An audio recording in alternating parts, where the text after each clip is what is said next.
Having surgery can be stressful, but my guest today is here to answer many of the questions folks have leading up to surgery.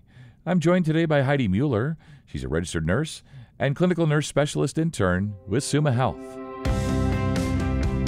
This is Healthy Vitals, a podcast from Summa Health. I'm Scott Webb. Heidi, it's so nice to have you here today. We're going to talk about what folks can expect on the day of surgery, and you and I were just sort of joking a little bit that you probably get these questions a lot. You probably answer these questions a lot. So hopefully now that it's in the form of a podcast, folks can, click play, get the answers they need. So let's start here. How can patients be as healthy as possible leading up to a scheduled surgery? A couple things that we recommend prior to coming in for your day of surgery. Obviously, we would recommend quitting smoking if you're a current smoker. But if that's not in your plans for right now, reducing or at the very least not smoking on your day of surgery is one of our biggest recommendations. It can help your body really perform at its highest level, especially your lungs during your procedure. Sure. If you are pursuing quitting smoking, please reach out to any of your healthcare professionals. We would be happy to assist you on your journey. Good blood sugar control if you are someone who manages their blood sugar on a regular basis. Really good blood sugar control on the day of surgery will also assist your body in performing at its best. Getting a really nice healthy diet leading up to your surgery, low processed foods, nice healthy whole fruits and vegetables, lean proteins, things like that can give your body the energy it needs to take on the big day. If you're not currently getting any routine physical activity, starting a very slow exercise program can help build up some strength, again, to take on your big day. And then take all of your medications as you're prescribed, keeping in mind that that may change, your Right. typical medication regimen may change as you're leading up to or following the procedure, but taking good notes on your medication plan and taking all medications as prescribed. Yeah, that's perfect. It does seem that, surgery, certainly there are traumatic events and last minute surgeries and things, but it does seem like usually folks have time, right? They have time to prepare a little bit and, as you say, cut back on smoking and sugar and, maybe get a little exercise, right? Like it's usually not, oh, by the way, we're having surgery tomorrow. They usually have some time, right? Absolutely, yeah. Sometimes those events do come up where we need to Sure. expedite the process a little more, hurry it along. But most of the time, you have plenty of time to plan, to make some lifestyle adjustments if needed. It's always a good time to maybe prompt some lifestyle changes when things like these come up. Sure. So what are some of the steps then that patients can take prior to scheduled surgery just to be as prepared as possible? Most of the times, I would say a majority of the patients will qualify for a pre-admission testing appointment that's done at one of our Summa locations, either Akron or Barberton. We have an excellent pre-admission testing department that will review your general health, perform a physical exam. So we want to make sure that you're attending those because they are very important for assessing your readiness for your procedure. Coordinate a ride to and from the hospital.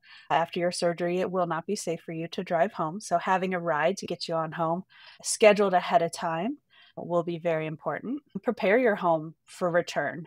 So having a nice, quiet, comfortable, safe space to return to that will promote your healing, having things in reach and ready to go will ahead of time will, I think, save a lot of stress after your return. Sure. We'll have you shower on the morning of surgery using a special medicated soap if it is ordered. Not all procedures order it, but in general, everyone should shower the morning of their procedure. And then we would advise against the use of deodorant, perfumes, lotions, things like that on the morning of your procedure.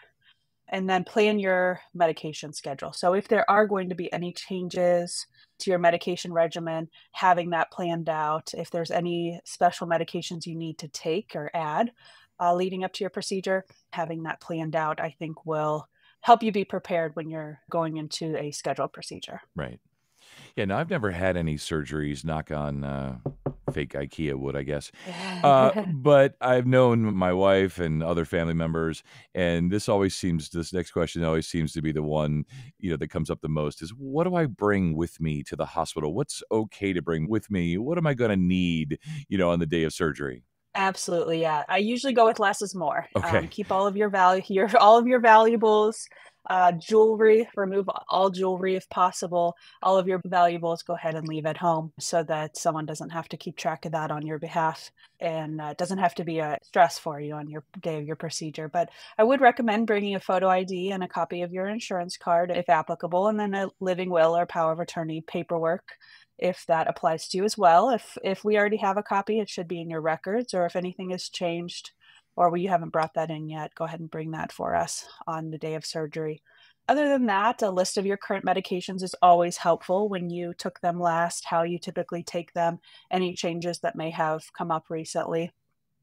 We recommend you wearing loose-fitting clothing, something nice and comfortable on the day of the procedure. Yeah. Slip-on shoes are typically very helpful for people, as long as it's safe for you to walk to and from the car. But Right. slip-on shoes are usually pretty easy and comfortable for coming to and from the hospital. And then I would work with your medical team if you should bring, say, for example, a CPAP machine, any supplies for any implanted medical devices you may have, any implant cards for any devices. See if those would be needed or would be utilized during your procedure day. Yeah. Yeah, always good to just, and if people are in doubt, they can always ask, right? They can Mhm. ask you and others, what Absolutely. do I need? What can I bring? But Absolutely. this is a great sort of to-do list here today. And as you say, avoid the laces if you can. You slip on shoes. Yes. So what can patients expect on the day of surgery?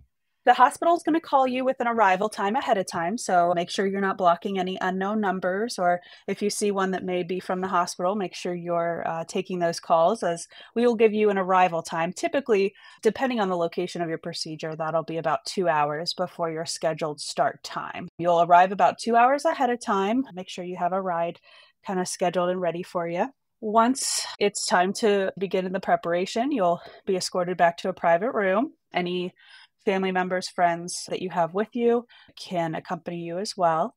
There'll be an assessment by a nurse, by your anesthesia team, and by other surgical team members, in addition to your primary operating surgeon. They're going to ask you a lot of questions, lots and lots of questions. A lot of them may be repetitive. It's not because we're not communicating with each other. It's not because we haven't documented them appropriately. It's because we want to make sure that we're all on the same page and we hear that information directly from you. So again, a lot of questions. Some of them may be repeating, but we do repeat them for a reason, for your safety, to make sure we're all confirming the information we all have. You'll have an IV place so that we can administer medications, the anesthesia, and any IV fluids that you may need. And during that preoperative time, there may be some preoperative medications that you'll be given as well.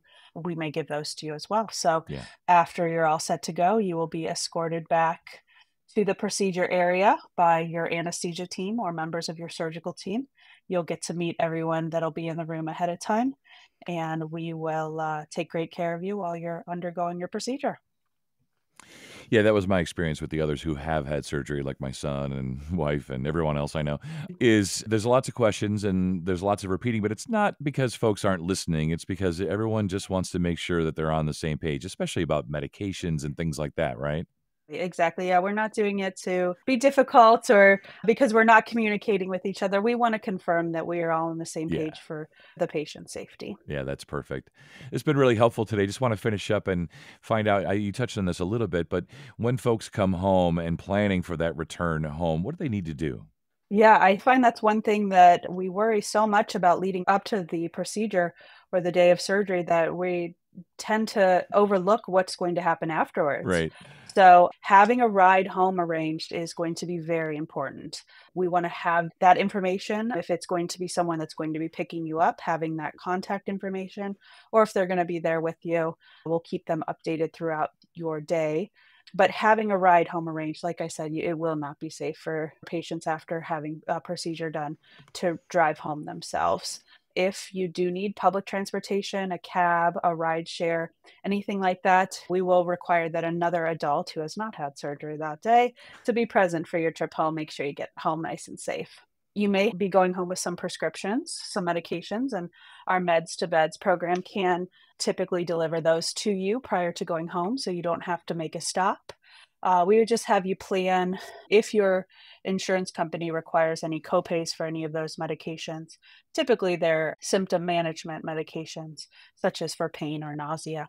We would recommend that you work with your insurance company to figure out if there are copays ahead of time, and then kind of have some cash or a card on hand if you would like to utilize our Meds to Beds program prior to even leaving the hospital that day. When you return home, I recommend having a nice place to rest and recover, all set to go. Keep in mind that you may have some activity restrictions or lifting restrictions. So maybe getting the laundry done or vacuuming done ahead of time will help minimize the strain placed on you after surgery, having those things done and out of the way so you can focus on your rest and recovery. Having all of your necessities within reach, maybe a landing spot where you're going to be taking that first really nice nap after returning home, with all of your necessities within reach for you.